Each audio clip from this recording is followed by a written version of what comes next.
Hello अस्सलाम वालेकुम students.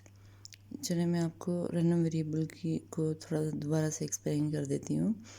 Random variable basically numerical quantity होती है जिसकी वैल्यू हमेशा सैंपल स्पेस की आउटकम से डिटरमिन की जाती है। इसको अगर मैं मज़ीद आसान अल्फाज में कहूँ तो रैंडम वेरिएबल ये रियल वैल्यूड फंक्शन होते हैं जो कि सैंपल स्पेस पे डिफ़ाइन होते हैं। और अगर इससे मज़ीद आसान अल्फाज में इस्तेमाल करूँ तो वो कुछ यूँ होंगे कि रैंडम वेरिएबल न्यूमेरिकल डिस्क्रिप्शन होती है किसी भी रैंडम एक्सपेरिमेंट की। चलें जी, एग्ज़ाम्पल से मैं आपको बता देती हूँ कि आपके पास टॉसिंग ऑफ टू कॉइन, यहाँ याद रखिएगा कि कॉइन आपके पास फेयर कॉइन्स हैं। तो अब हम एक रैंडम वेरिएबल यहाँ से जनरेट करेंगे। कैसे होगा? याद रखें कि टॉसिंग ऑफ टू कॉइन्स जो है ये एक रैंडम एक्सपेरिमेंट है। हम कोई भी फंक्शन इसमें इस एक्सपेरिमेंट यानी इसकी पूरी जो सैम्पल स्पेस है उसमें से फंक्शन कोई भी जनरेट करते हैं। लेट्स सपोज कि हम फंक्शन यहाँ पे जनरेट कर रहे हैं और जिसको हमने x का नाम दिया। जैसा कि मैं आपको पहले बता चुकी हूँ कि जो रैंडम वेरिएबल को हमेशा कैपिटल लेटर से शो किया जाएगा। अब मैंने फंक्शन नंबर ऑफ़ हेड्स ये मैंने फंक्शन लिया। अब यहाँ पे मैं आपको बताऊँगी कि कैसे ये फंक्शन सैम्पल स्पेस की आउटकम्स को रियल नंबर देता है। देखिए जी, नंबर ऑफ़ हेड्स जो हैं वो अगर आप देखो सैम्पल स्पेस क्या आपकी बनती है, 2 पॉइंट जब टॉस करोगे ये 4 सैम्पल पॉइंट्स जो हैं ये आउटकम्स हैं, ठीक है। अब नंबर ऑफ़ हेड्स हमने इस सैम्पल स्पेस के आउटकम्स को अपने फंक्शन के हिसाब से यानी अपने फंक्शन की नज़र से देखना है। अब नंबर ऑफ़ हेड्स, अब अगर फर्स्ट आउटकम में देखें तो आपको कितने मिलेंगे? 2 मिलेंगे। यहाँ देखें 1, इधर भी 1 और यहाँ पे 0। So a random variable is a real valued function defined on a sample. This function is a real valued function defined on a sample space. ठीक है जी। या फिर अगर मैं कहती हूँ कि random variable is a numerical quantity whose values is determined by outcomes of random experiment. या फिर मैं ये कहूँ कि random variable 0, 1, 2 is a real value function defined on sample space.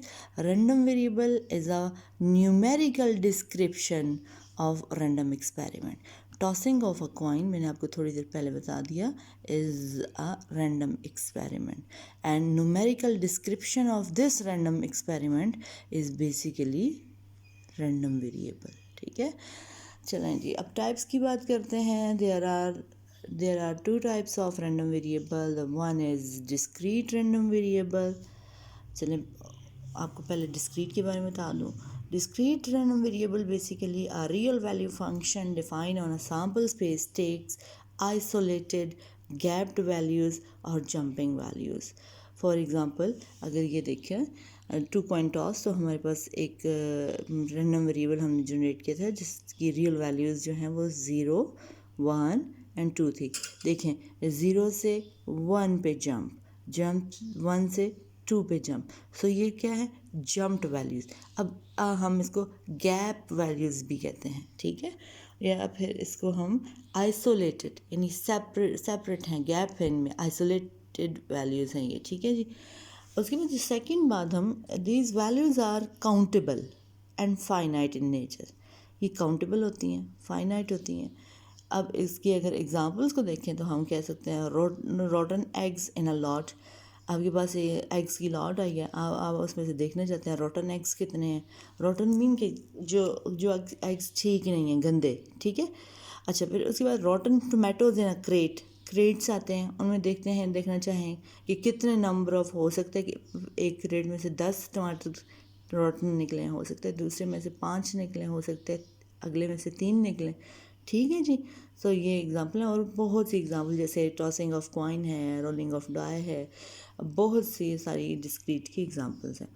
चलें जी, अब हम कॉन्टिन्यूस रैंडम वेरिएबल की बात करते हैं। कॉन्टिन्यूस रैंडम वेरिएबल ये भी रियल वैल्यू फंक्शन है, लेकिन ये function takes values between two limits या बिटवीन टू स्पेसिफिक पॉइंट। यहाँ पे ये याद रखिएगा, ये जो टू स्पेसिफिक पॉइंट्स हैं इनमें ये रिलेशन होना चाहिए। मीन्स कि इसकी जो दो लिमिट्स हैं वो लिमिट्स में ये relation, A is less than B. For example, अगर आपके पास जो है वो हाइट है किसी भी बंदे की, आप हाइट देखना चाह रहे हो, तो आप अगर उसको देखना चाह रहे हो 4 and 6 में, तो देखो यहाँ a is 4 and b is 6, so a is less than b, ये रिलेशन होना चाहिए, ठीक है। Is continuous random variable. अब सेकंड बात जो इसकी प्रॉपर्टी में, values are infinite in nature and uncountable. इसकी वैल्यूज़ इनफाइनाइट होंगी, अनकाउंटेबल होंगी। जैसे मैंने आपको एग्जांपल दी थी ये वाली कि जैसे कि हाइट ऑफ पर्सन जो है, अगर ये यहाँ पे तो मैंने 1.55 लिखा है, अगर मैं ये इसको 4.54 कहूँ, 4.85 कहूँ, 4.76 कहूँ, तो ये अनकाउंटेबल है। हो सकता है इसको 5-4 से आगे और भी हो, ठीक है जी। सिमिलरली फिर मैंने आपको एक और इसकी दी थी कि अगर आप जो है ये कहें कि कॉन्टिन्यूस, जब आप कॉन्टिन्यूस तब बन जाता है जब आप किसी भी चीज़ की एग्जैक्ट अमाउंट में इंटरेस्टेड होती हैं। So you might have the 1 inches of rain, might have the 1.11 inches of rain, हो सकता है ये 1.111111 inches ऑफ रेन हो। सो ये कॉन्टिन्यूस है, ठीक है जी। और ये वैल्यू किस में ले रहा है बेटा, ये वैल्यू ले रहा है 0 and 1 में, ये देख लें 0 and 1 में, और यहाँ पे रिलेशन देख लें 0 इज़ लेस देन 1, ठीक है। तो ये कॉन्टिन्यूस की कुछ एग्जांपल थी, लेकिन साथ में आपको कुछ और एग्जांपल भी बता दूं। जैसे आपके पास स्पीड ऑफ कार है, लाइफ ऑफ मोबाइल है, हाइट ऑफ अ पर्सन है, ये तमाम एग्जांपल जो हैं वो क्या है, रैंडम वेरिएबल की हैं। उम्मीद है कि रैंडम वेरिएबल अब आपको बहुत अच्छी तरीके से समझ आ चुका होगा।